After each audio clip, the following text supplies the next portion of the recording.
Then, children of the night, what music they make.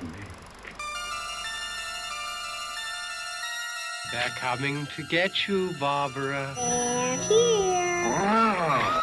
Welcome to my nightmare. What an excellent day for an exorcism. Kill you all.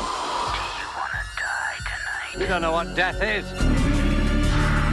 We belong dead. Here's Johnny. I shot him 6 times. On to your butt. Reach for your legs.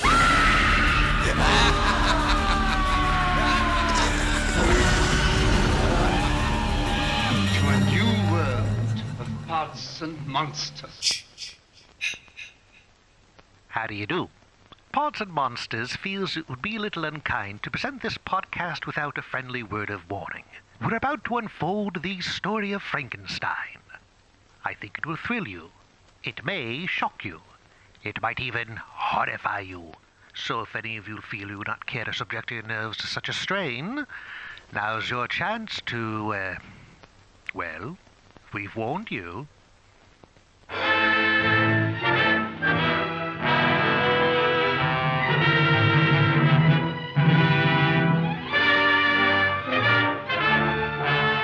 Hello, everyone, and welcome to Pods and Monsters. My name is Robert. My name is Cynthia. And today we are going to be talking about Frankenstein. This is the story you've heard about, talked about.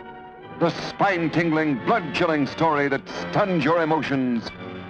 Frankenstein. Frankenstein and Bride of Frankenstein together are my most favorite movies of all time. Frankenstein's the first movie I remember ever seeing. Really? Yeah. Do you remember how old you were? Toddler age, like 2 or 3. I remember being at my grandma's house with my uncle, and, you know, we would stay up late and watch monster movies, and Frankenstein was the one we would watch most often. It seemed to usually be Frankenstein, The Mummy, and The Phantom of the Opera. When you were a toddler. Yeah. That's just really intense for a toddler. Yeah, but Frankenstein was really the one that got me into Universal Monsters. Well, it's a fantastic movie, or picture, as you would call it.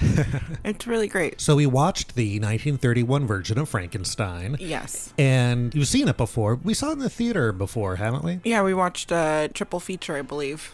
Frankenstein, Bride and Son? Yes. Okay. So what do you remember? Do you remember it pretty well? I remembered it. No. I don't know if it's I'm at a point now in my life where definitely information is being replaced by other information. I feel like that happens with me, not with monster movies though, but with other stuff. So obviously I knew the basic idea of it, which was a scientist creating essentially a monster zombie person. That Frankenstein is the doctor and not the monster, but now the monster is now synonymous with that name. Yeah, and let me tell you something about this. I need to give everyone a little bit of a hot take here. Yeah, go for it. I am one of the biggest monster fans, that at least in my group of friends. And when someone tells me, Frankenstein is not the name of the monster, it's the doctor, like, obviously I know that, but I call him Frankenstein. Everyone calls the monster Frankenstein. And in fact, in the movie Son of Frankenstein, Basil Rathbone says why 9 out of 10 people call that misshapen creation of my father's Frankenstein. Just like that? The conductor announces Frankenstein because he's on a train. What? In Son of Frankenstein, the son of Frankenstein and his wife are on a train and they're traveling to the town of Frankenstein. Oh. And he's saying, talking about his father but creating this monster. And he says, why 9 out of 10 people call that misshapen creation of my father's? And the conductor then says, Frankenstein. Gotcha. Oh, yeah. So it's just one of my big pet peeves. Like, it's okay to call the monster Frankenstein. We all know the doctor is Dr. Frankenstein. Mm-hmm. But you never know who that information is new to, so...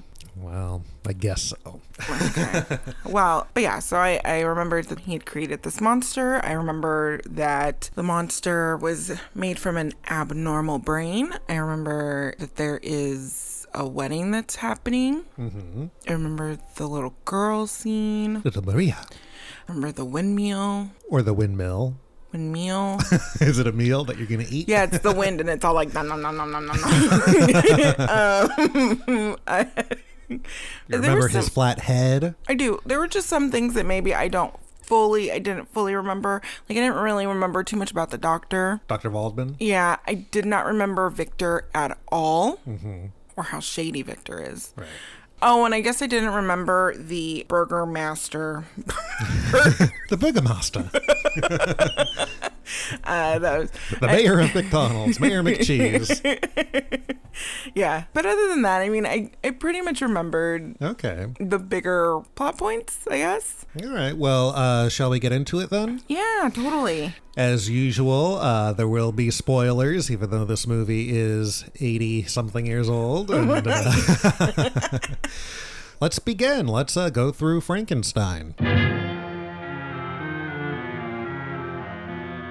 And so the movie opens with this warning from a person that directly addresses the audience. And I believe that we had discussed this actor in one of our past episodes, the Dracula episode. Yeah, the actor that comes out to give the warning is the actor who plays Dr. Waldman in this movie, who also played Van Helsing in Dracula. His name is Edward Van Sloan, and he gives that little friendly word of warning. So if any of you feel that you do not care to subject your nerves to such a strain, now is your chance to, well, we've warned you. Yes, so I thought it was great. It really sets up, I guess, how morbid the story might be. Right. And I could definitely see it being a morbid story in the 1930s. Well, yeah, in 1931, it was like the scariest thing in the world. I mean, maybe the only thing that was scarier was the unmasking of the Phantom of the Opera. Oh, yeah. Oh, gosh. Yeah, for sure. Also, it was a bit of a publicity stunt, and, they did other publicity stunts for the movie. For instance, in early screenings, they had ambulances that were outside of theaters, just in case. And then Forrest Ackerman, who was the editor of Famous Monsters of Filmland, was a big monster fan his whole life, and he saw Frankenstein several times in its initial run.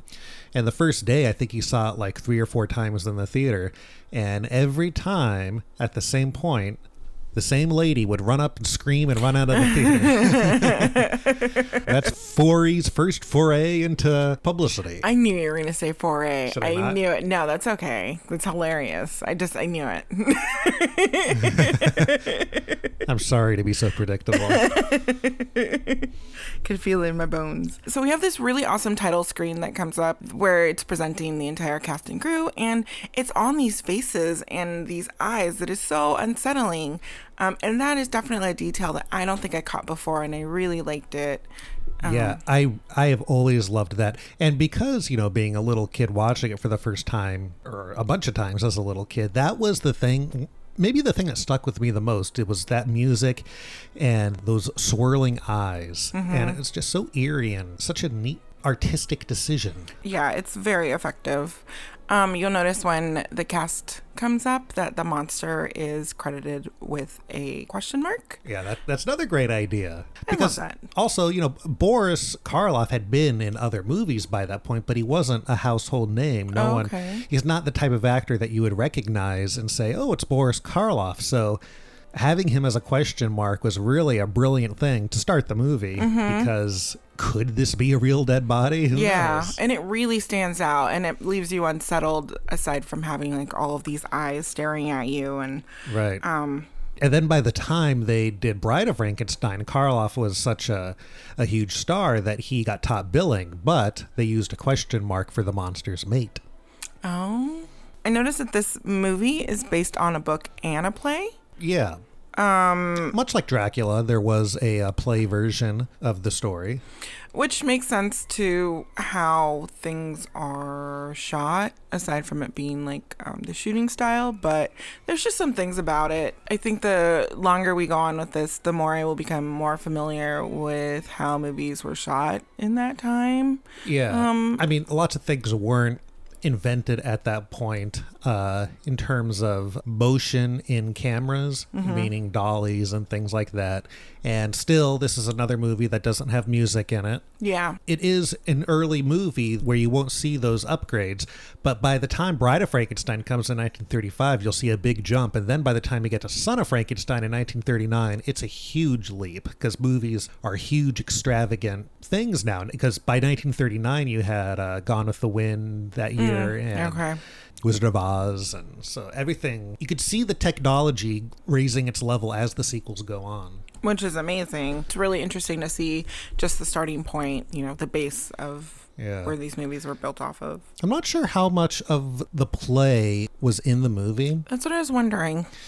Yeah, I have to look into that to see if there's a copy of that play somewhere. You've read Frankenstein? I haven't read Frankenstein, actually. Really? I'm very surprised. Okay. I think maybe you should do that. Yeah, I never read Frankenstein. You should. Maybe I'll read it to you as we go to sleep tonight. No. Thank you. Okay, so finally we get to the start of the movie, or past the credits, and it opens on this really great burial scene. This set I really liked, and I know that they reused this backdrop a lot, and I love that there's like these little folds in the backdrop. That it's not entirely perfect, but it's so gloomy and just like cloudy and moody. And it's just so perfect for this really somber scene where we first meet Frankenstein. And I wrote down Renfield. Yes. Here we meet Colin Clive and Dwight Fry. Colin Clive played Dr. Frankenstein. He was in another movie by director James Whale before this, and James Whale wanted to work with him again and brought him on. And I assume that Dwight Fry was brought in because of his performance in Dracula.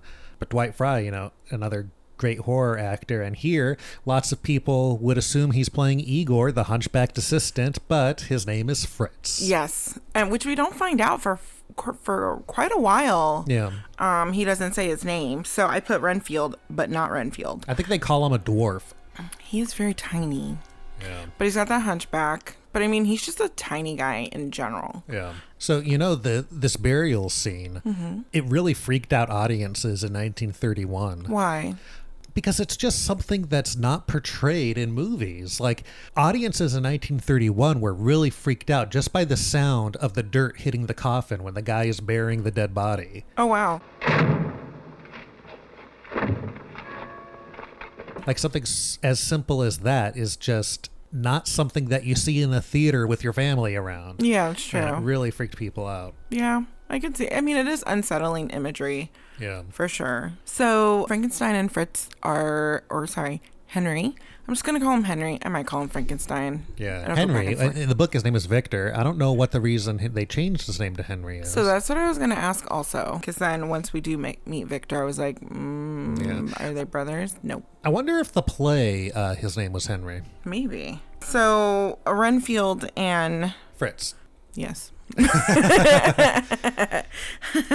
Frankenstein and Fritz are creeping on this burial happening, and then end up exhuming this coffin. And Frankenstein has a moment where he like kind of just puts his cheek up to the coffin and talks to it, and it's just like he's just resting, waiting for a new life to come. So he has a little tender moment with this coffin before they carry it away. That's one of my favorite lines. I remember in high school, I wrote a short horror story, and I took that line from the movie and put it in there, and the teacher thought I was brilliant. By the way, I don't know if you noticed, but a little subtle piece of imagery that James Whale does, which is so great, when they're digging up the body. Did you notice the big figure of death behind them? Yes. So I love that figure of death, but did you notice when they were digging it up, Dr. Frankenstein, he shovels up the dirt and he shovels and scoops it into Death's face, throwing dirt in the face of Death like death is nothing to him. He could bring it back. No, I didn't notice that. That's great. So great. Yeah, no, super great. So then they cart away this coffin, and on the way they find a hanging man. So Fritz goes up there, cuts him down, and I mean, I was just really confused as to why Henry was a little like, the brain is no good, the neck is broken. It's a hanging man. Well, when someone hangs, they don't necessarily always break their neck. Oh, I guess. I would just assume, though. But if I had an assistant climbing up gallows, I'd be like, get up there and let's check this out. I always like how Fritz says, "Here I come." Here I come. Yeah, me too. And then he just like gently plops down, but like from the side. Like he jumps into frame. But every time you text me that you're here and I have to come downstairs and I say, "Here I come," in my mind, that's how I'm texting you. Here I come. Here's the knife. Here I come. I'm glad that he's taking precautions and doesn't jump down with a knife. Yeah. So then from there, we end up going to medical school, and I thought this set was really great. And it sets up the abnormal brain and the normal brain scenario, and we also meet the professor. Let me tell you how much I love that bouncing skeleton that they have. This whole set's really good. I will say my one really big takeaway about this movie was how elaborate the sets were. They panned a lot from room to room, which I really, really loved. There's a scene later on in the film where they do that. And then I also felt like this set was very, I would assume, accurate to the time period for a medical school. Yeah, like a college. Yeah. So it was very like academic, and I don't want to say sterile because it wasn't very sterile, but it was very neat and clean. Yeah. And then when you get to Frankenstein's lair in the lighthouse. Is it a lighthouse? I can't remember. Let's call it a tower. A tower, whatever. You know, which by the way, it's funny because his father refers to it as a windmill, but the windmill comes at the end. I know. And that's what I was thinking also about the windmill. I was like, no, that's a completely different windmill. It's a completely different building. The tower, the laboratory, is built in a very surreal way. It is. And it, I think, reflects his madness and how off everything is that happens in this, and how unnatural the events taking place are in this building, and everything. Like the light comes in weird, the walls taper oddly, nothing really matches. Even the stones are laid in a way that's a little unsettling. Right. And the sets I thought were built so wonderfully. And everything is so vertical, which is amazing because this is all indoors at Universal Studios on one of the sound stages. And it's just so huge. But, you know, James Whale was an art decorator himself before a director, and he would create sets. So he's very stylistic in the way he shoots things. And also German Expressionism was so huge at the time, and it really plays into Frankenstein. Like you could see lots of similarities between this and the Cabinet of Dr. Caligari. And one of the things that I love that you really can't tell in the movie, but you could see it in still photos, is if you notice in the laboratory or the dungeon where the monster's being kept, there's windows and there's light coming from the windows, and you can see like the shadows of the bars and the windows on the wall. All those shadows and light and bars were painted on the walls. It wasn't from a real light. Really? I mean, there was a light back there to give the illusion, but the shadows are all painted on. Oh, wow. Which is really incredible. Okay. I really want to look at some stills. So where were we? We were talking about brains and the school. So the brains are conveniently left out for the students to examine, and that's when Fritz drops in to take the normal brain, gets startled and ends up dropping it and ends up taking the abnormal brain. Right. He drops it because of a loud banging sound. What do you think that was? I don't know. It's like someone just crashed a cymbal just to scare someone. Yep. So we end up getting introduced to Victor and Elizabeth. Elizabeth gets a cryptic letter from Henry talking about his experiments. And she's confiding in Victor regarding the contents of this letter. It is very clear that Victor is in love with Elizabeth, and he makes it very clear to her that he would wish that she was with him. Right. And I thought that this would lead to a love triangle of some sort. There is no payoff on this. I think that this is not necessary. Did they cut something out? Like, no, I just think, you know, in my imagination, the character of Victor is just such a pointless character. They're like, we need to give this guy something to do.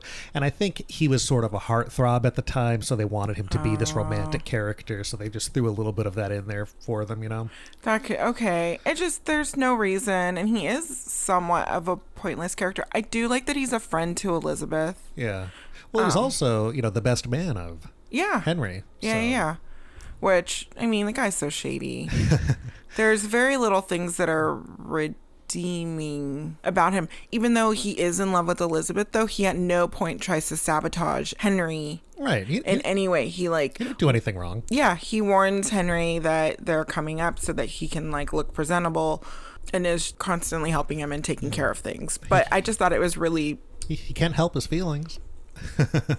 I think they could have easily have given him a throwaway storyline with someone else like that. Like, not with her. It just... One of the maids, maybe. Yeah, something like that. It just... I don't know. I just found it really unnecessary. So, Victor is played by John Bowles, who I don't know much about him except Frankenstein. He wasn't in the sequel or anything, so I don't know what happened to him. And Elizabeth, we meet at this point, and her name is May Clark. And her most famous thing that she was in was The Public Enemy, which is the movie where James Cagney threw a grapefruit in her face, and she said she could never look at breakfast the same way again. That's from The Great Movie Ride. That's true. But it's a true story. Okay. So... They end up talking to the professor, and he breaks down essentially pretty much what is happening with Henry at the moment. There you have his mad dream. I love his office, by the way, filled with skulls. There's just so many skulls in his office. So they end up getting him to reluctantly agree to go to the lab with them. And here we have like this amazing little Stormy model that they end up showing us. I loved it. And it's a gnarly storm that is hitting that area. And we go into the lab. We see them setting up everything. We see them, a bunch of like electrical buzz, buzz, buzz things, a lot of loud noises. Electrical machines. A lot of those Tesla coils, just stuff. And they are talking about what they're going to do. As they're talking, someone comes knocking by, and it's the fam. I put down the fam. Well, before you get there, I just want to mention when he's talking with Fritz about what they're going to be doing, and he says, and here's the final touch, and he reveals the head of the monster. It's wrapped up, but you can still see the top of his head. I love when he says they're going to throw the switches again, and he puts the towel back over his face, and he does it so slowly, and he's just like grinning at him like he is so proud and enthralled with what he's about to create. It's just such a great moment. Oh, you can see like all of his crazy. We get to see how insanely in love and how consumed he is by what he's doing. Yeah. And how crazy. Like you see it kind of in the cemetery when he's like putting his cheek so softly against that coffin and, you know, is cryptically saying his little quote. But here you just see that he is 100% consumed and determined to create life. And is, I believe, comparing himself to God at some point.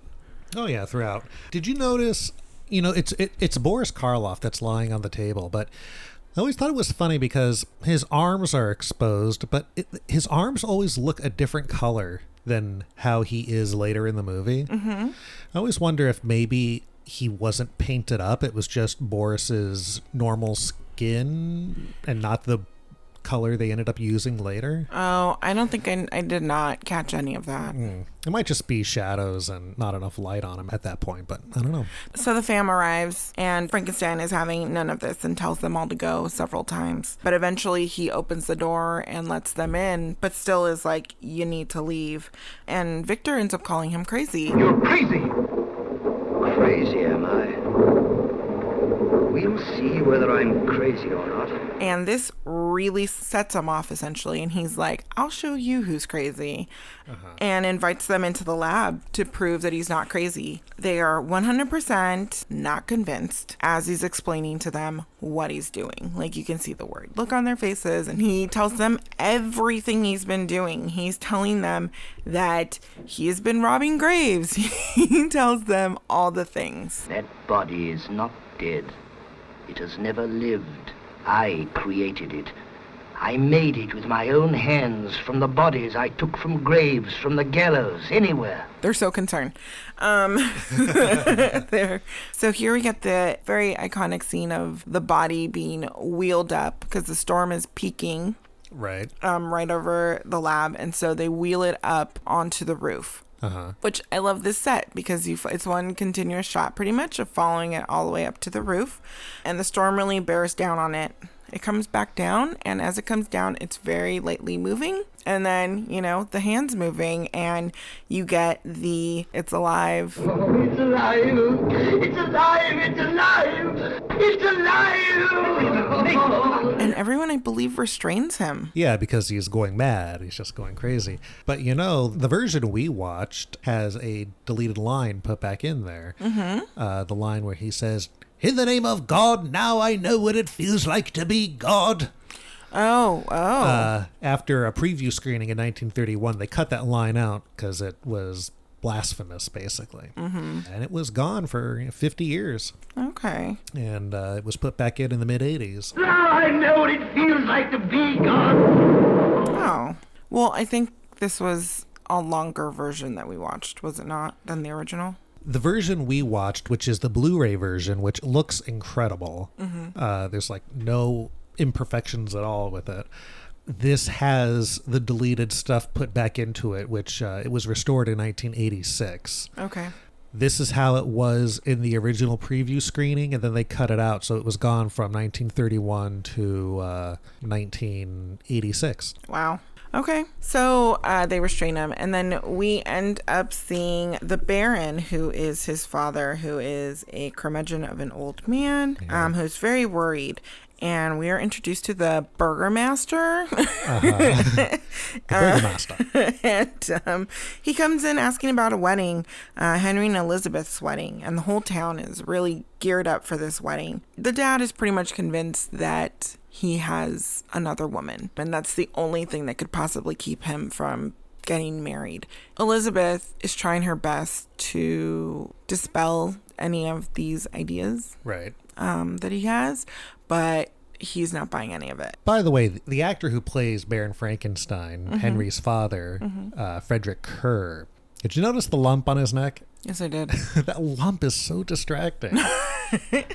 He has this giant cyst growing out of the side of his neck. Human bodies, man. They do things. So they cut back to Frankenstein and the doctor talking about the monster. Have you ever wanted to dream? Ask why the trees bud.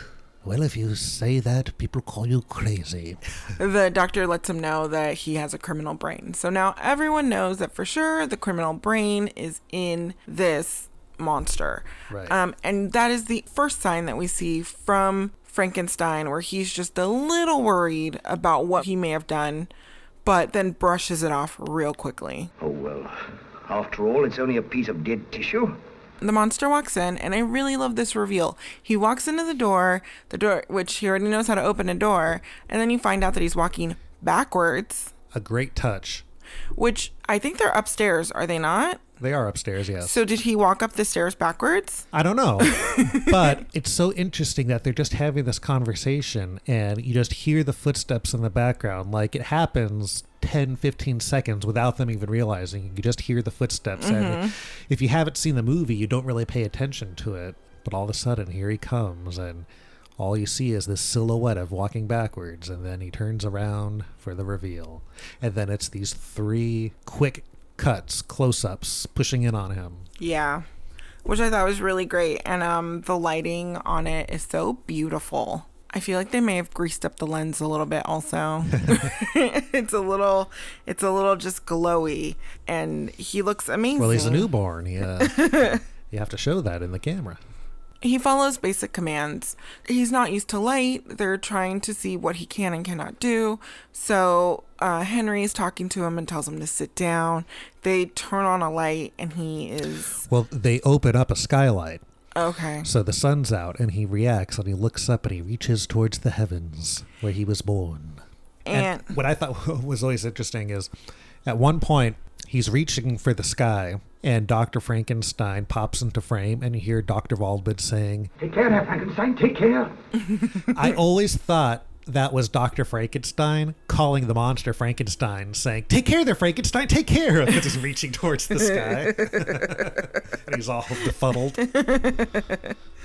All of this, and we talked about this earlier, there's no music. Yeah. So it's a lot of silence of him just gesturing or very light moans. Right. And this is also the first moment that he does his begging hands thing, which Boris Karloff does throughout his portrayal of the monster in this one and the sequels, which is always my favorite Frankenstein hand movement. That and the wiping away. He is afraid of fire, we find out. Yeah, it's so weird when Dwight Fry comes with that torch, his reaction, because he doesn't really know how to talk yet at this point. It's restrained roars and mumbles where it's just... Yeah. Yeah, it's, he's startled. So I completely forgot by this point that he had a criminal brain, even though they were just talking about it. It was one of those things where I was like, criminal brain. But there's something about him that made me super sympathetic towards him. Well, that's the thing. Karloff and Whale, they wanted him to be a sympathetic creature, and he was. And I always felt that the criminal brain wasn't really needed. That kind of hurts it. Because he doesn't do anything, especially in this movie, that is criminal. He does things because he doesn't know any better. Or he's pushed to do things. So he becomes violent. I felt like he was just really startled, and then everyone pounces on him. And that agitates the situation, aggravates the situation, makes it a little bit worse than it needed to be. So from there, he ends up being chained up, and Fritz shows up, and Fritz is wild. Fritz is going crazy. All he wants to do is torture him for some reason. Yes, he's so abusive. So I did write down, he's going to die. Yeah, I mean, he deserves to die. Imagine a newborn and there's this guy that's just whipping you and shoving fire in your face all the time. I mean, but it's like what, like a 7-foot tall newborn. Yeah. So, but I always thought it was funny because there's one shot, a close up of the monster when the fire is getting pushed into his face where it looks like he's smiling. So lo and behold, the monster murders Fritz and is now unchained. He's free. Yeah, and Dr. Frankenstein and Dr. Waldman hear Fritz screaming, and they go down and check it out. And when they're walking down the stairs, you just hear the echoes of the monster's roar. That's one of the scariest moments of the movie for me. It's so scary hearing the way he's roaring there. And I don't know why, but it just is. Growling. And then they open the door and they see his body hanging there. Talking about the criminal brain business, though, he's hanging there. So he tied a noose. It's not like he choked him out or hit him on the head or something. He strung him up. That's true.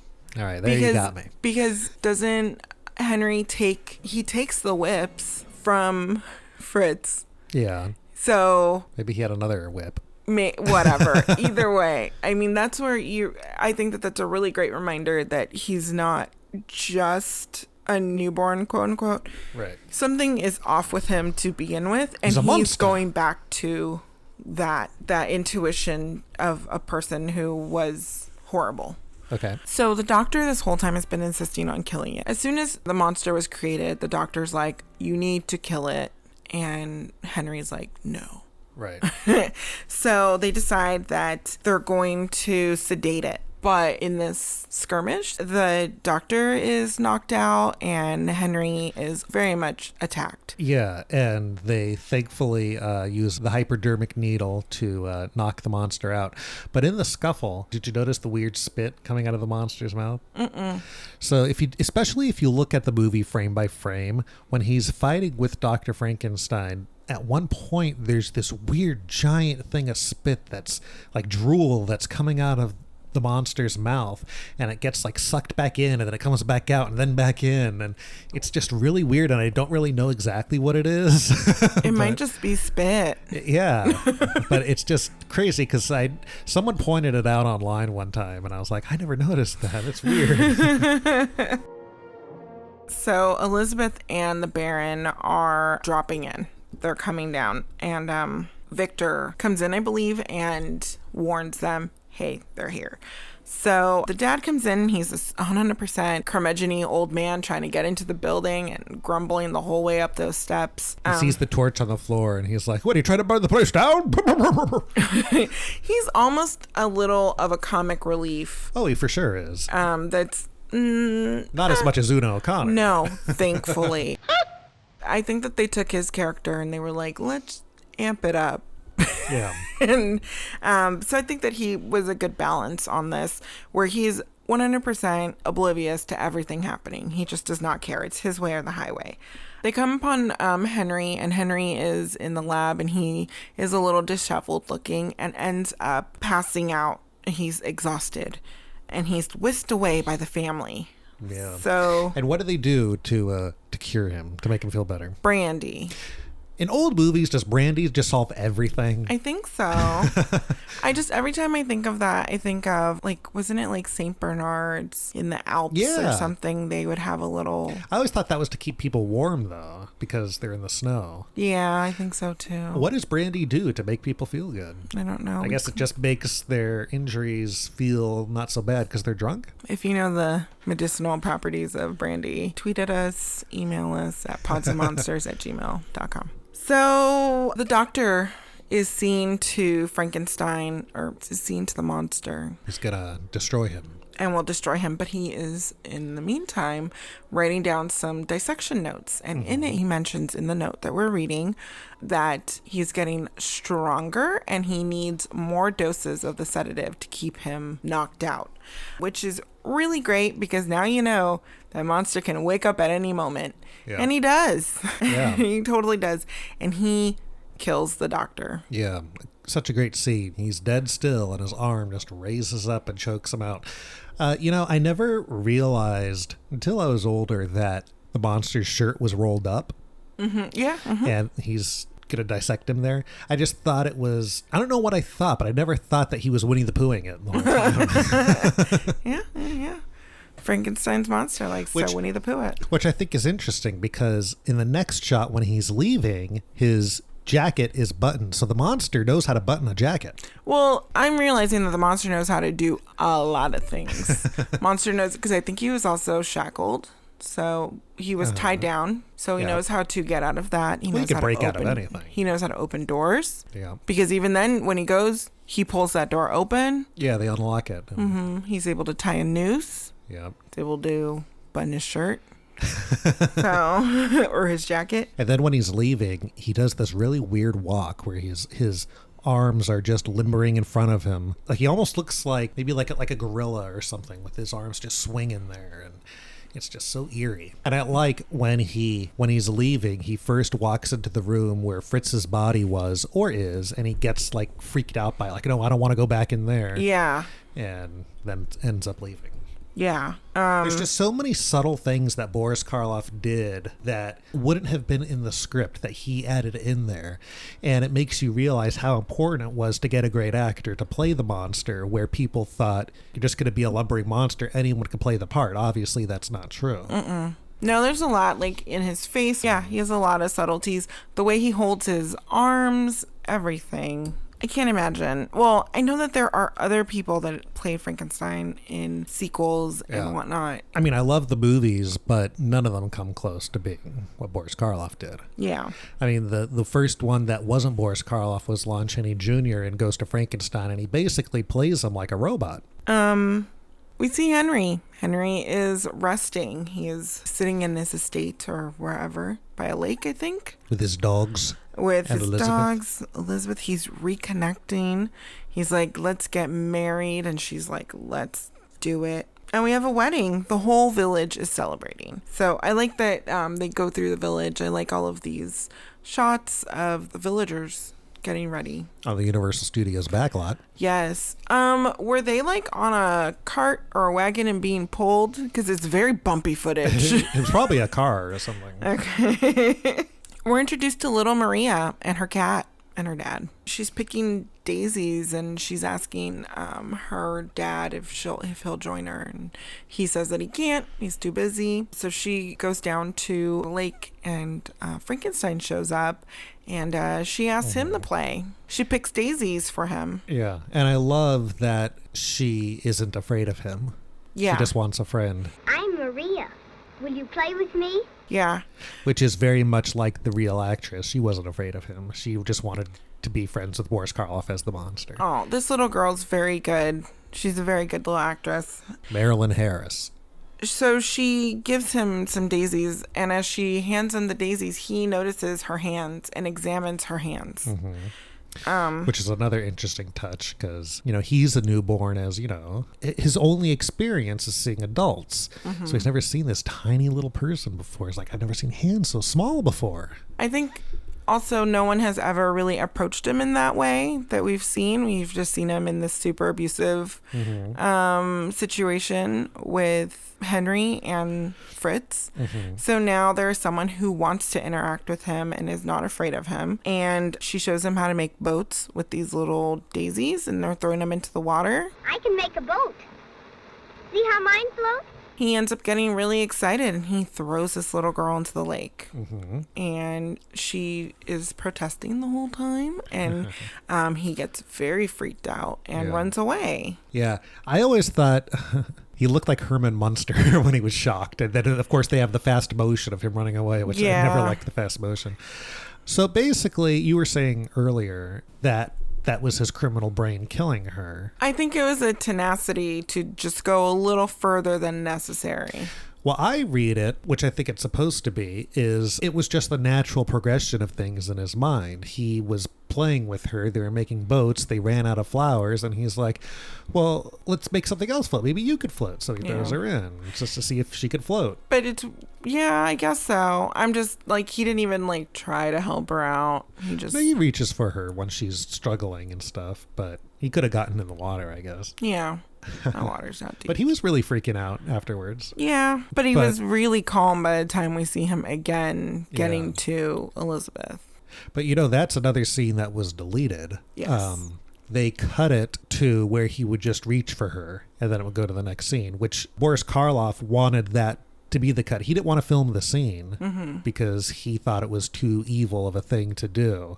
But James Whale said it was all part of the ritual. It had to happen. The ritual. Basically his character the monster needed to experience this. But I think it would have been better just having the monster reach for Maria and cutting. See, Boris's reasoning for wanting to cut it is because it was too evil. I think it's better cutting it because you don't know what happened and it could have been much more evil. So I think when censors did cut it and have him only reach for her, inadvertently they made it much more evil. Yeah, because you don't know. Yeah, you're able to come anything to her. Agreed. Very much agreed. And I do think that the part where he's running away, was that in the original also? Or no, it was just cut? Because I do think it's a little bit comical, the way that he runs away. Yeah, because it's fast motion, mostly. Yeah. So if they just cut it, I think it's very effective that way. Not to say that this still isn't effective, because that little girl knows how to play a dead body. She does. So good. Is that where we're at, the dead body part? No, I am at Elizabeth and Henry, and I put down room to room shot. They go through, I believe, 3 walls, and I thought it was great. Yeah, they do that on sitcoms sometimes. I loved it. I love it so much because I don't know, it's just so good that they thought to build that side of a wall. I don't know. They basically, for the set of the castle that they live in, they built the hallway and the 2 rooms all together so the camera could pan from room to room without a cut, which is very neat. Yeah. So Elizabeth is worried for Henry and is worried that the doctor is not there. Once again, in typical fashion of these movies, they tell the woman that she is just overreacting and everything will be fine in a very condescending way. It's my one really major qualm with it. But whatever. 'Twas the time, I suppose. But I will say, women always know when something's awry. Well, they just lock her in, so... Okay, so that's one of my biggest things is, Victor shows up And Victor, how does he know? But he knows that the monster has been terrorizing the villagers. He found Dr. Waldman. But then he says that he's been terrorizing the villagers, which I think is very interesting because then we still haven't seen Maria's dad walk through the village yet. Yeah. And then, the most, not irrational, it is an irrational thing that they do. They lock Elizabeth in this room. Which they do it for her protection, which, fine, if you feel like that's what you need to do. But to have... She's on ground level. Yeah, to be on ground level with windows that are open, that's not a safe thing to do. So we see the monster, we hear his growl, and they don't know where it's coming from in the castle. So they take off in all directions to go look for him. And it turns out that he's creeping on Elizabeth in this room. And he attacks her. The guys are, at this point, downstairs. Yeah, and this is where you get my favorite close-up of the monster, when it goes... And she's just screaming back, and they're, like, exchanging vocals. So he attacks Elizabeth. And from here, it cuts to Maria's father walking with a very dead Maria through a joyful village. So he is killing the mood as he's walking through, rightfully so. Yeah. This is the scariest scene of the movie to me. The way he's walking and just he looks so shocked, and she is such a good dead body. Yeah. He just has this blank stare on. Then you hear probably her friends, the kids saying, "Look, it's Maria." And everyone's having a good time. And as he walks by, they all stop and stare. And then they start following. And an interesting thing, which someone has picked up on, which I think is very neat. I don't know if it was on purpose or not, but it could be. If you notice, little Maria, one of her socks is rolled down and the other sock is up high when she's dead. Remember earlier, Dwight Fry, when he's going up the stairs, he stops because his sock is rolled down and then he pulls it back up. Basically, earlier in the movie, as he said, the family is knocking on the door. He says, "No one's there," and he walks back upstairs to where Dr. Frankenstein is, but he stops and he's just mumbling to himself and lifts up his sock. So someone had the idea that that's symbolism for death. His sock being rolled down shows that he's going to die. But he brings it back up because he's not dead yet. And then little Maria, she does die and her sock is rolled down. So does the sock mean something? I don't know, but it's interesting. Yeah. It's a really interesting connection. But my question is, why does little Maria's father assume that she's been murdered and didn't just drown, playing by herself? I don't know. Yeah, that's always been a good question of mine. Unless the monster went running by him. Maybe, but we never see that. Yeah. But again, maybe Victor told him. Who knows? Victor's been doing a lot off camera. He has been doing a lot off camera, so possibly. So they postponed the wedding to kill the monster. And now we get the famous cliche of villagers with torches, which happens from every monster movie from then on, basically. Man, the burgomaster is just like, we're going to do this, guys. You guys are going to the hill. You guys are going to wherever. The lake, and you guys are going to somewhere else. So everyone grabs their torches and pitchforks, and they take off to go find the monster. And there's a shot of the villagers, which are all men, going out, and all of the scared women in the houses and the homes. And so it's a lot of the faces of like the children being pulled into the houses, and it was just Beauty and the Beast Killed the Beast really just kind of played in my head. I was playing that in my head, too. I was doing, so it's time to take some action, boys. It's time to follow me.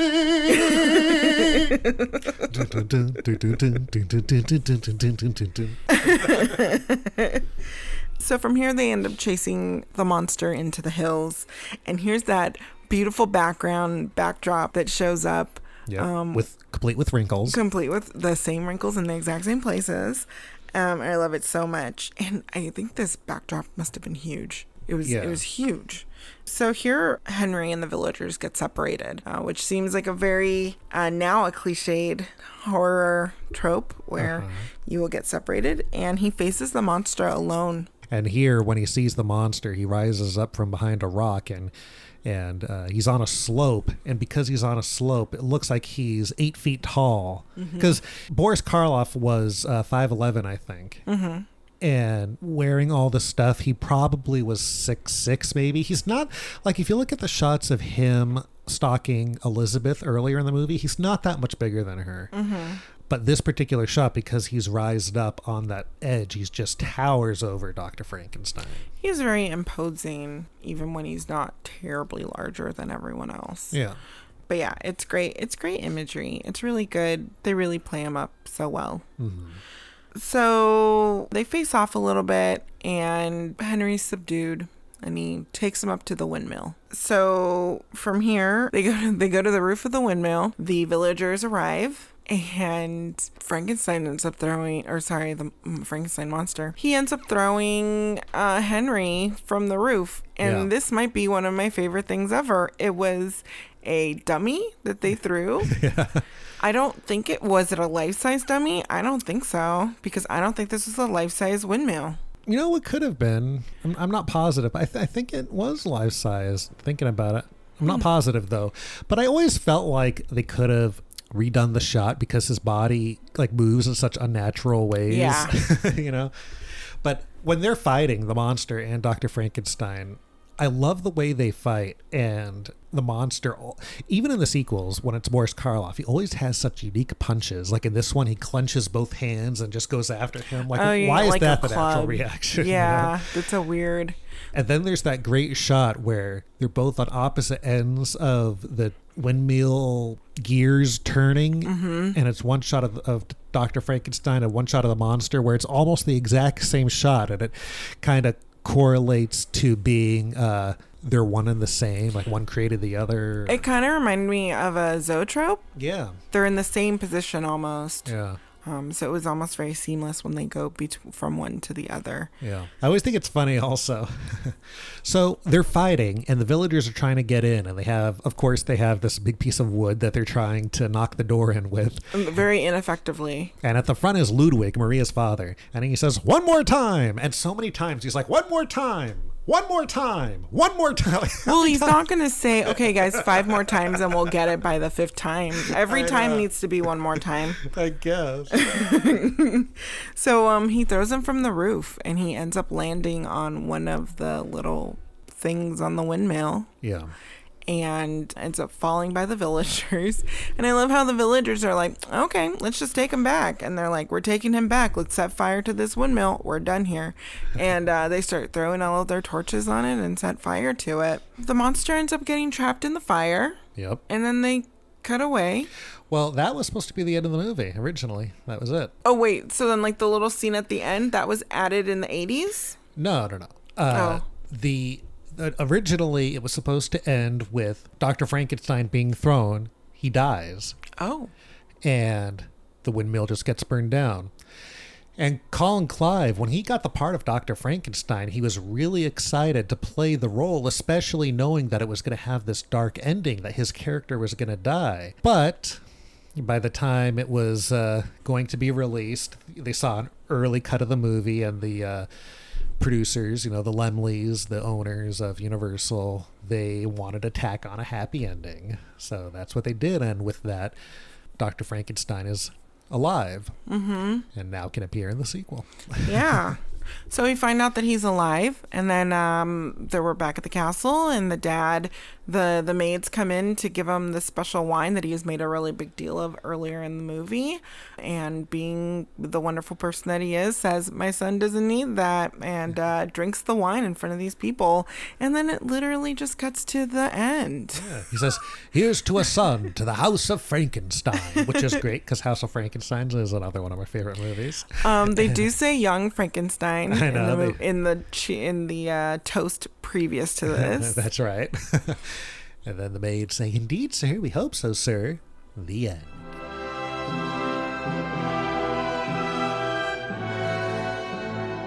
So how'd you feel about the picture? I thought it was great. I think it has a lot of really beautiful imagery. Yeah. A lot of surreal imagery. Boris Karloff is amazing. And yeah, I just, there's some things that I was like, meh, they didn't include that. But overall, it's it's a really good movie. Yeah. And it's very entertaining, and I liked it. I liked it a lot. Well, as you know, I love it. As I Yes. said, it's probably my favorite movie of all time. I think what I'm getting, what's really hard on me right now, is the abrupt endings. That might be something about old filmmaking, though. Yeah. Like, it's over.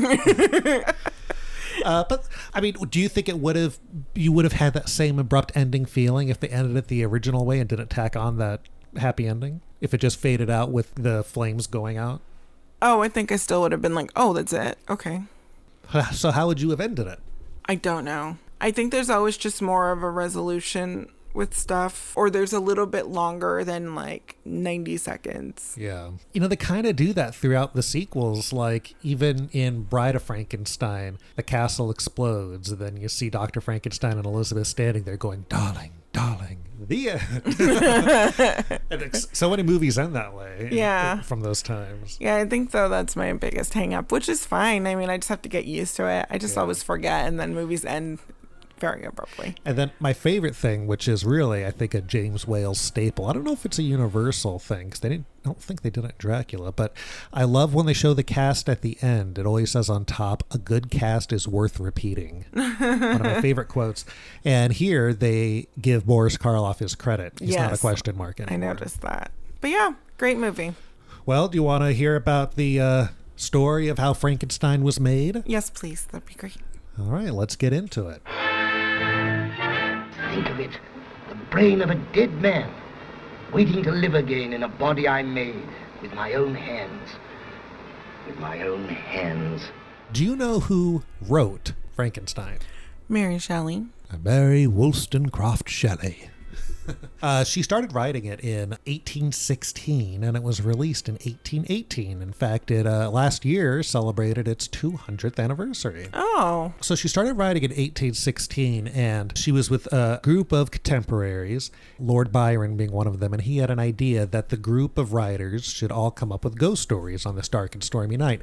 And they reenact this in the beginning of Bride of Frankenstein. I was about to ask if that was the beginning. Yeah. So Mary Shelley is quoted to saying the following about her coming up with the idea of Frankenstein. She says, "I saw with shut eyes but acute mental vision the pale student of unhallowed arts kneeling beside the thing that he had put together. I saw the hideous phantasm of a man stretched out, and then, on the working of some powerful machine, show signs of life and stir with an uneasy half-vital motion. Frightful must it be, for supremely frightful would be the effect of any human endeavor to mock the stupendous mechanism of the creator of the world. His success would terrify the artist. He would rush away from his odious handiwork, horror-stricken." So she came up with this idea, which was such a leap from anything that had been written before, really. Just going through the history of Frankenstein, I was just reading a little bit about Mary Shelley. I thought the way she died was kind of interesting. Apparently, she died clutching the heart of her lover, Percy Shelley. Excuse me? So apparently, her lover, Percy Shelley, or her husband, died, 20, 30 years before her and was cremated. And everything was burned except there were pieces of his heart that didn't burn. And someone gathered the remains of the heart and gave them to her, and she would keep them in a piece of linen. Okay. And apparently when she died, she was holding on to this linen wrapped pieces of his heart, which I think is a very, very fitting for the person who wrote Frankenstein. This is going to happen with us, just so you know. You're going to hold on to my heart? Yeah. So the book is written. The first film version, do you know what the first film version is? This is not the first film version? It is not. One of the earliest horror movies, if not the earliest, it's the earliest one that I've seen, is a 1910 version of Frankenstein made by Thomas Edison's studio. Oh. A silent movie, and it's more like the way the monster is invented, basically, is there's this big box and all this stuff's going on, and he just kind of materializes inside of this box. So it's not as scientific as you might imagine. It's almost magic. Okay. But it's neat, and he's a really scary looking weird Frankenstein with long hair and long fingers. But that was the first version. And then in 1927 there was a play version in London, and in 1930 there was a revival revival, and in that version, Hamilton Dean played the monster. Do you remember who Hamilton Dean is? No, but the name is very familiar. Well, we talked about him on the Dracula episode. He wrote Dracula. Oh, okay. Yeah. So at this point, Frankenstein was known throughout the world as being a classic work of literature. Mm-hmm. The play is popular, and they decide that they're going to make a movie. Universal decides, and they want to do it as a follow-up to Dracula. So Dracula came out, it was a huge success, and they decided that Bela Lugosi was going to star in the movie, and it was going to be directed by a man named Robert Florey. Florey was really involved in writing his version of Frankenstein. He wrote a treatment, and in his version of Frankenstein, the monster wasn't sympathetic. He was just sort of an unmanageable brute.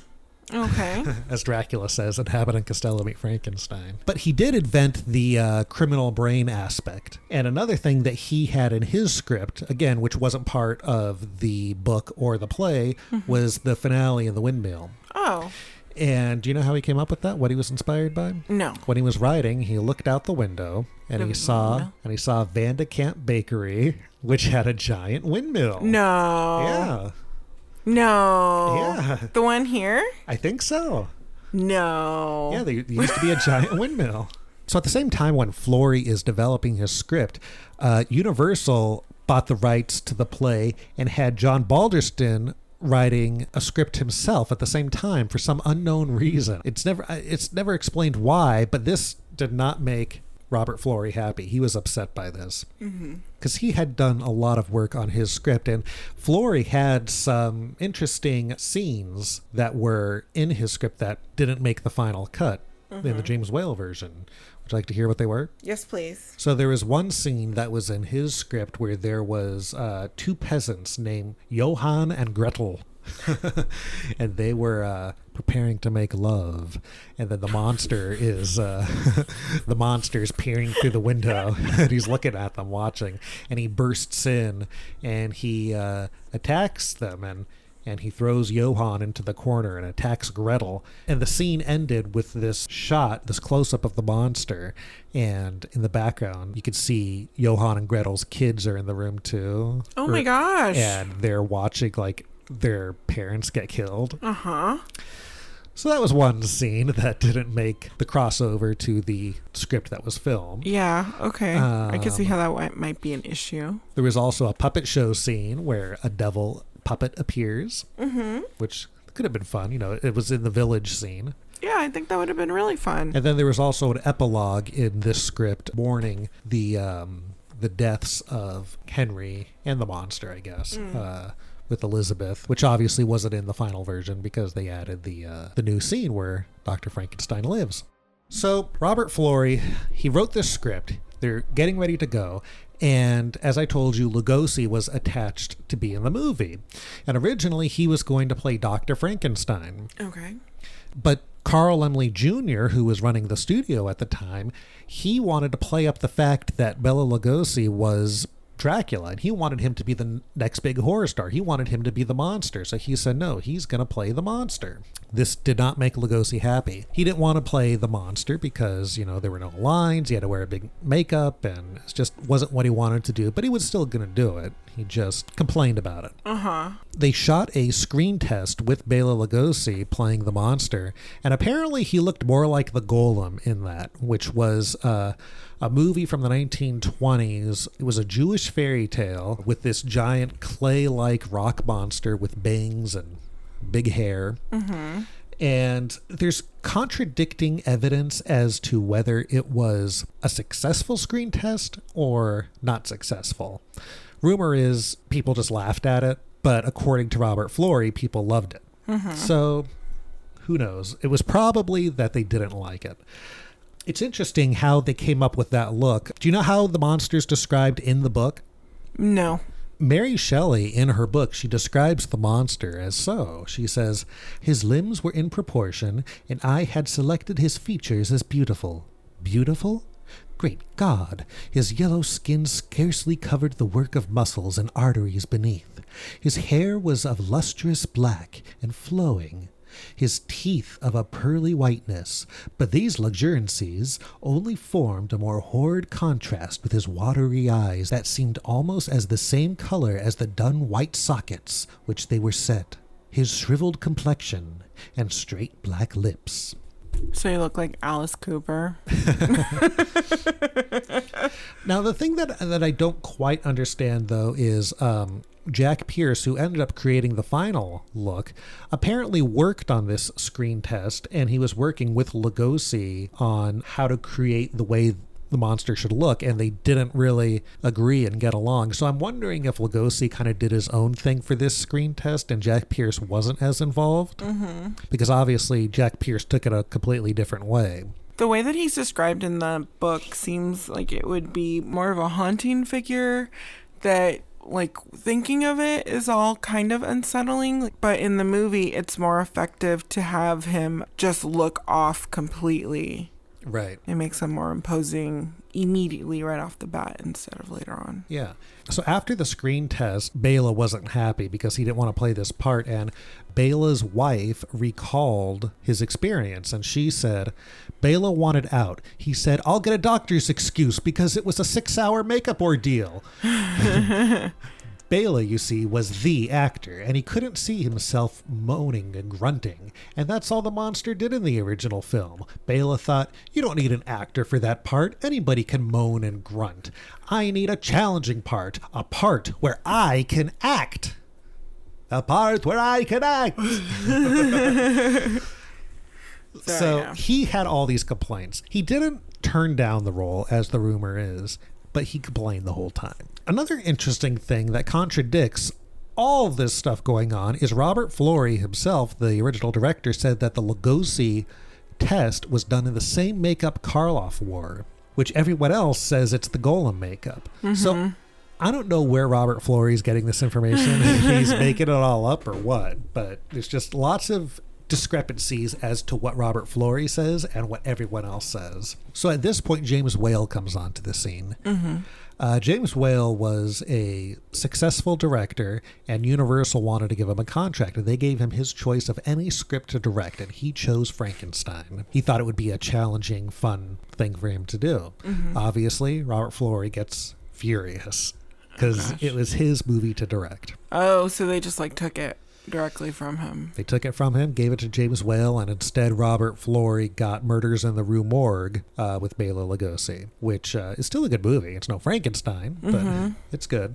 But I think Frankenstein, I guess, then wouldn't have been Frankenstein. If it had been him, it would have been a different Frankenstein. Yeah. And then around that time, too, they decided that Lugosi shouldn't be in it either, that he would go with Florey to Murders of the Rue Morgue. Yeah, because he was complaining McComplainer son over there. Yeah, and I think James Whale wanted someone different. So not only did James Whale take the role of Frankenstein, but they also removed Robert Florey's name from the credits of having written the screenplay, because even though they did rewrite it, they used a lot of his ideas, like the criminal brain, the windmill.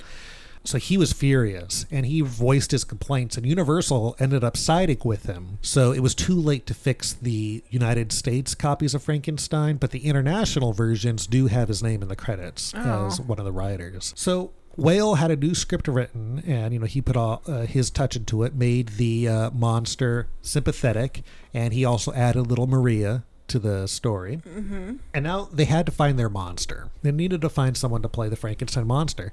There's a rumor that John Carradine tested for the part but then turned it down. Mm-hmm. I don't believe that, because John Carradine, do you know who John Carradine is?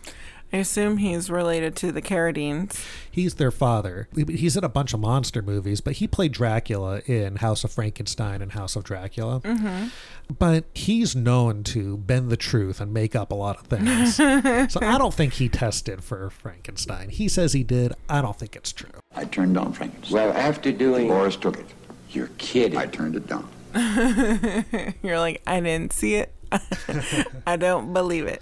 Well, one day, James Whale was at the commissary at Universal Studios, and he saw a man named Boris Karloff. Mm-hmm. And he called him over to his table, and he told Boris that his face has startling possibilities. Oh my gosh, that is the most horrible compliment but I guess fantastic for Boris Karloff. Well, Boris, he was a struggling actor. He was having a hard time making ends meet and would take anything, but he was very excited for this role. How old was he at this time? At this time, he was 43 or 44.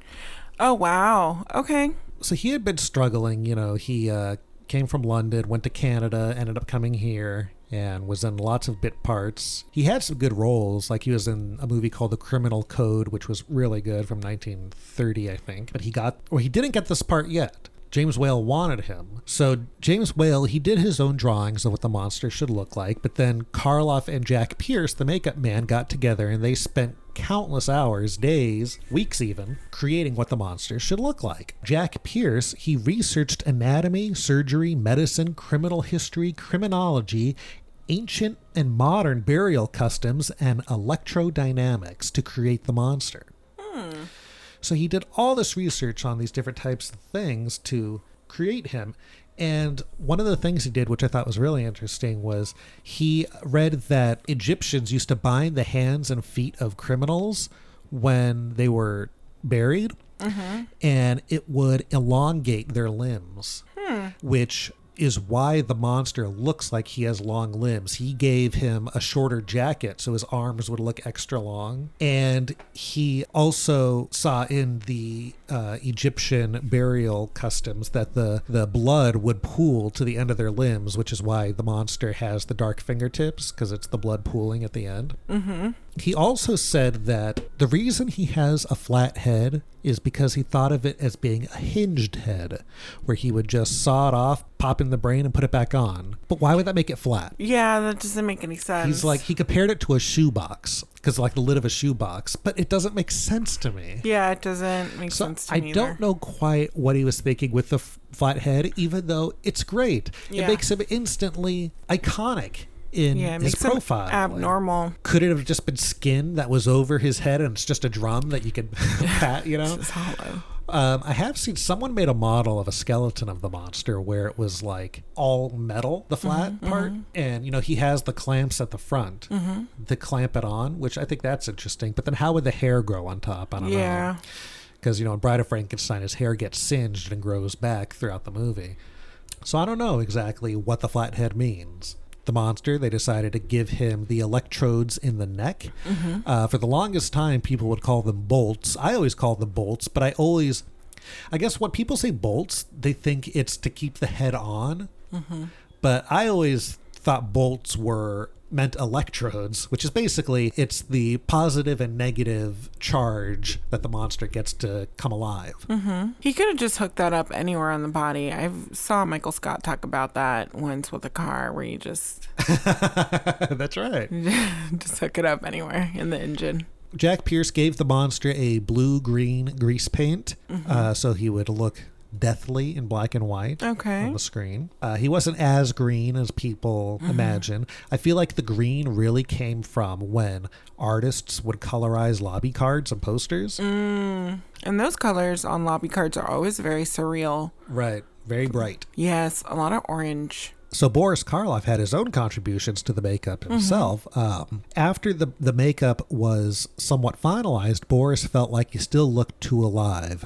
So Boris decided that Jack Pierce should create fake eyelids for him to give him that look of not being able to open his eyes completely, which I think is a great addition.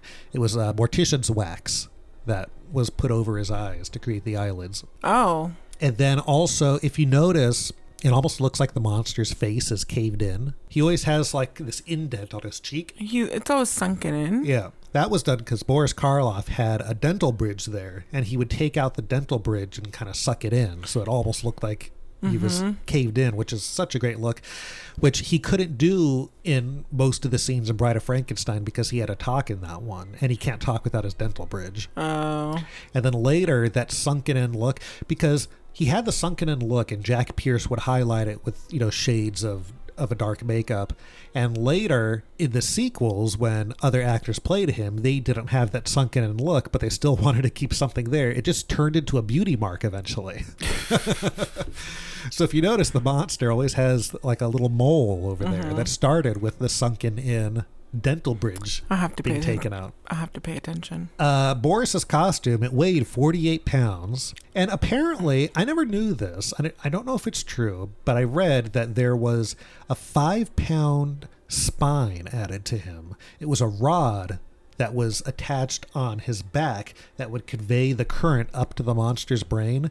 But if you never see it, I don't know why it would be there. Yeah. So I don't know if that's really true, but it's interesting to think about. Mm-hmm. His boots weighed 13 pounds each, so it was heavy. Yeah. Also, there's this famous still photo of an early version of the monster. I think it was when Karloff did his test, where he didn't have the scar on his forehead yet, and instead he had these 2 indentations on his forehead, almost like horns. They were like 2, I don't want to say scars because they're not scars, but they almost look like implants or something with some sort of metal over them. I can't really explain it, but it's an interesting look. He almost looks exactly the same. There's lots of photos that they used in promotion of that because it is so close to the makeup, but you'll be able to tell the differences. But they almost look like horns. So they did the test. The Lemleys loved it. Boris was hired, and they started to make the movie. When they made the movie, the makeup each day took 4 to 6 hours a day to put on. That's insanity. So Karloff, his day would just last forever because he would be sitting there doing the makeup and then have to act in this heat, and then he would have to take the makeup off.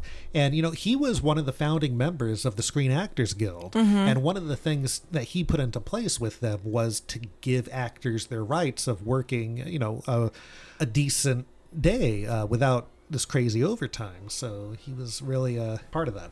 Oh, wow. Because the makeup was so scary, Boris Karloff wasn't allowed to eat with the other members of the crew, or when they would eat at the commissary, Boris wasn't allowed to go because it was just too frightening. So he would eat his meals in his bungalow, and he was so hot every day because of all the lights and everything, and the costume being so heavy and the makeup. He was drenched, so he didn't want to be sitting there eating, so he would strip down and eat his lunch. So can you imagine a naked Frankenstein in the bungalow? And you're taking the tour and he's just in there naked. And then apparently when he was walking around one day, a secretary fainted when they saw him, and Carl Laemmle Sr. demanded that from now on, if he leaves the set, he has to wear a sheet over his face. And Jack Pierce would have to walk him from the bungalow to the set every day. Because that's not even more terrifying than a person who's over 6 feet tall walking with a sheet over their face. And there's photos of Jack Pierce walking him. I always thought that was funny. Apparently, to remove the makeup was the worst part of it. It was very painful for Boris. And I think he had some permanent scars where the bolts were in his neck. Wow. But it took an hour and a half to 2 hours to remove. Jeez Louise. And, they have to use, acids to put on his face to remove it. And it wasn't good. So just a quick rundown of different actors. They hired Colin Clive to play Dr. Frankenstein. He ended up dying only 6 years later.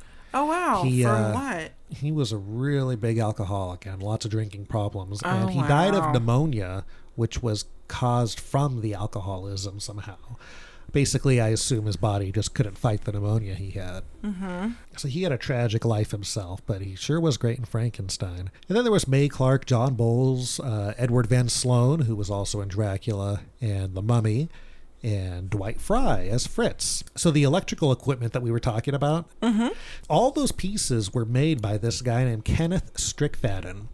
And he just made his living making these electrical machines that would spark and do things for these great movies. And they were used all through the sequels. And the same exact pieces were used in Young Frankenstein in the 70s as well. Oh, really? Yeah. We'll have to watch that. So all those machines that Kenneth Strickfaden made, they were kind of dangerous. And, when the table was rising, it was really Boris Karloff lying there, and all these sparks are flying. So he said... Really? He said of that scene, "The scene where the monster was created amid booming thunder and flashing lightning made me as uneasy as anyone. For while I lay half naked and strapped to Dr. Frankenstein's table, I could see directly above me the special effects men brandishing the white-hot scissors-like carbons that made the lightning. I hoped that no one up there had butterfingers." So another actor that they added was Marilyn Harris, who played Little Maria. Oh, She loved Boris Karloff. She came from a family who, she had a really horrible stage mother and a horrible father who would abuse her. And she had a very tough life. And later in her life, when they asked her about Frankenstein, she didn't really have a lot of memories because she would always think about the bad stuff around that time. So the scene came when the monster was to throw her in the lake. And Boris threw her, and James Whale felt that she wasn't thrown far enough in. There would need to be a retake. And her mom was just like, yes, throw her in again, throw her in again. So James Whale felt bad, and he asked her if she would do it again, and he would give her anything she wants in the world. What do you think she asked for? Time with Boris Karloff. Because her horrible mother kept her on a strict diet, all she wanted was a dozen hard-boiled eggs.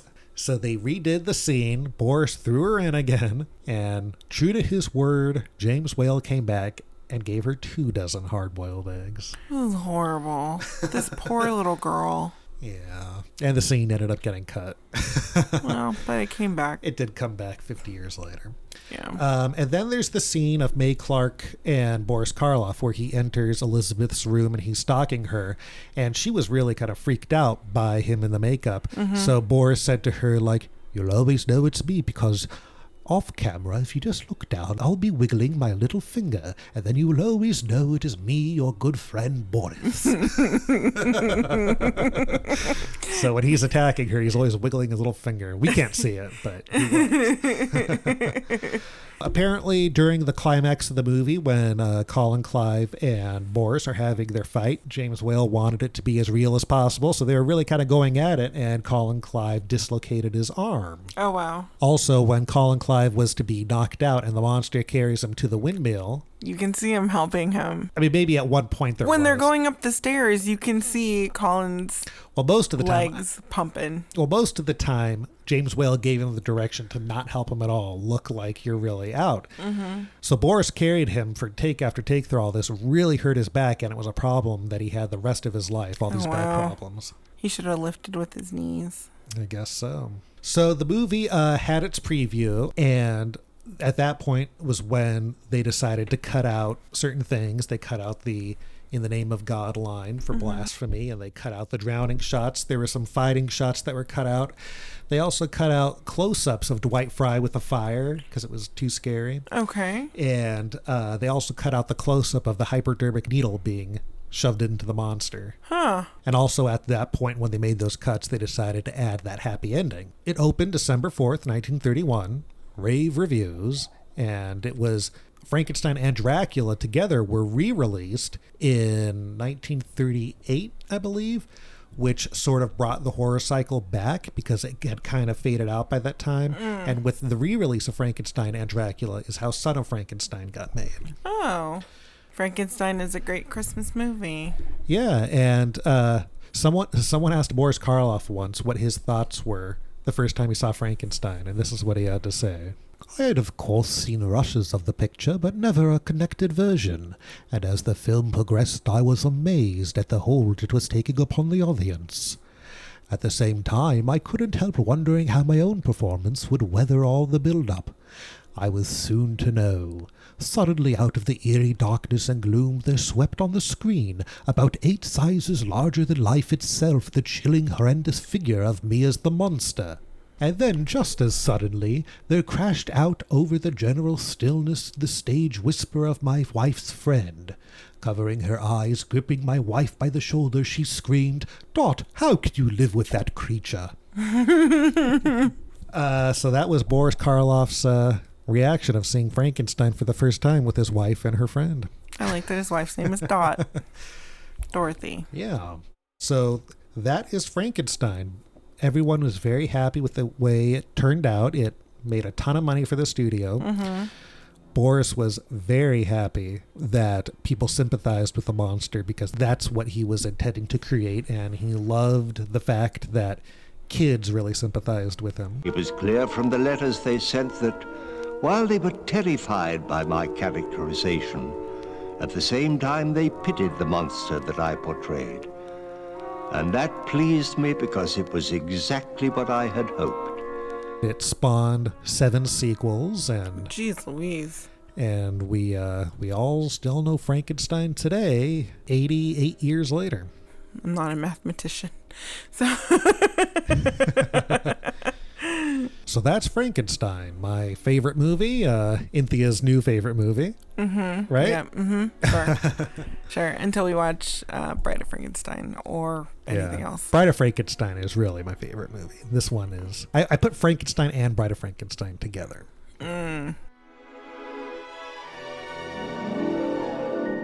So we hope you enjoyed reminiscing about Frankenstein and listening about the production and all that sort of thing. This was great. Inthia, where can they find us? You can find us on Instagram at Pods and Monsters Podcast and on Facebook and Twitter at Pods and Monsters. Please subscribe, like, and review us. Yeah, so for Pods and Monsters, my name is Robert. I'm Inthia. And we will see you next time as we talk about more monsters of the screen. Oh, I can't wait. Goodbye. Bye.